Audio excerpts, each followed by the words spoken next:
देखिए बेटा, ये विविध प्रश्नावली का क्वेश्चन नंबर 23 ये कह रहा है कि यदि a base n equal 5 minus n तो सर्वांतर ज्ञात कीजिए। सर्वांतर मतलब यहाँ पे डिफरेंशिएट फाइंड करना है, ठीक है।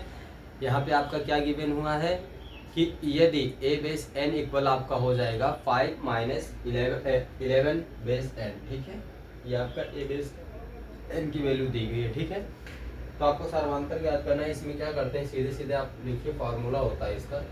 ये फार्मूला क्या होता है कि differentiate is equal to a base n plus 1 minus a base n, ठीक है। तो यहाँ पे आप देखिए a बेस n की वैल्यू 5 माइनस 11 n आपका दिया गया है, ठीक है। 5 माइनस 11 बेस n आपका ऑलरेडी क्या है, गिवन है। तो a बेस n के प्लेस पे हम ये रख देते हैं, ठीक है। और देखिए यहाँ पे a की जगह हम क्या रखेंगे, 5 माइनस n रखेंगे, ठीक है। 5 माइनस n और n हमारा क्या है, n यहाँ पे n प्लस 1 है, तो यहाँ पे साथ में क्या रख देंगे, n प्लस 1 रख देंगे, ठीक है ना। तो देखिए a से कंपेयर करिए, देखिए ये n है तो ये n हो गया, और a की वैल्यू 5 माइनस n है, ठीक है। a की वैल्यू क्या है, 5 माइनस 11 n दिया है, तो a की वैल्यू हो जाएगी 5 माइनस m हो जाएगा, ठीक है। 5 माइनस 11 n, एक मिनट, हाँ। तो देखिए a की वैल्यू आपकी क्या हो जाएगी, 5 माइनस 11, ठीक है। और n हमारा n का n से कंपेयर करिए, ठीक है ना। तो यहाँ पे n के प्लेस पे क्या है, n प्लस 1 दिया है, तो यहाँ पे हम क्या रखेंगे, जहाँ पे ये n है n प्लस 1 रख देंगे, ठीक है ना। ध्यान रखे रहिएगा, यहाँ पे देखो n क्या है, n इक्वल n प्लस 1 है, ध्यान दीजिए। और इसमें क्या रखेंगे, n के प्लेस पे n प्लस 1 रखेंगे, और यहाँ पे n के प्लेस पे 11 के साथ में n रख देंगे, ठीक है। ये ध्यान रखे रहिएगा। अब देखिए a बेस n प्लस 1 है, तो a की वैल्यू क्या हो जाएगी, 5 माइनस 11 हो जाएगा, और साथ में क्या है, n प्लस 1 है, तो यहाँ पे इंटू में क्या कर दीजिएगा, n प्लस 1 कर दीजिएगा। माइनस का साइन है, माइनस लगाइए, ठीक।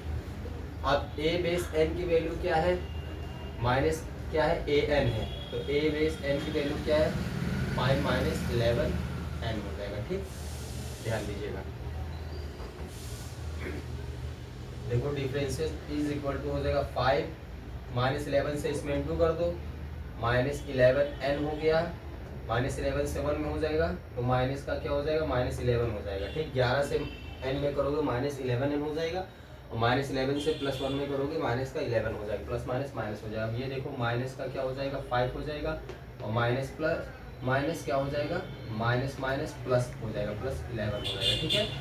अब देखिए ये माइनस से 5 में किया, तो ये हमारा माइनस का 5 हो गया, माइनस से माइनस 11 में करेंगे, प्लस का 11 हो जाएगा, तो प्लस का 11 n और माइनस का 11 n क्या हो गया, कैंसिल हो गया। प्लस का 5 और माइनस का 5 ये भी कैंसिल हो गया, डिफरेंशिएट कितना आ गया आपका, माइनस का 11, ठीक।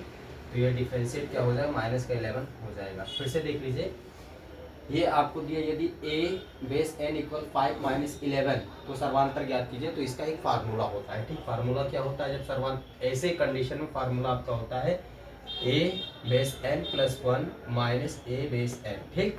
तो ध्यान दीजिएगा, ये पूरा तुम्हारा क्या है, n है, क्या है, n है, और 11 के साथ में तुम्हारा n दिया है, ठीक। 11 में n का इंटू है, तो जब 11n है तो इसमें हम क्या करेंगे, एक बार इसके साथ 5 माइनस 11 लिखेंगे, और एक बार इसके साथ, तो इसके साथ हम क्या किए, ब्रैकेट में 5 माइनस 11n डायरेक्ट लिख दिए, ठीक है ना, क्योंकि इसकी वैल्यू ऑलरेडी ये क्या है, गिवन है। लेकिन यहाँ पे जो n है, n किस रूप में आया, n प्लस 1 में आया है, n प्लस 1 के रूप में ये जो यहाँ पे इसके साथ में ऐसे आया, और यहाँ पे n प्लस 1 के रूप में आया, तो यहाँ पे जब हम ये वाला इस n की वैल्यू रखेंगे तो 5 माइनस 11 ये हो जाएगा, और साथ में रखेंगे इंटू में है ना ये, तो ये हमारा n प्लस 1 के रूप में आ जाएगा, ठीक।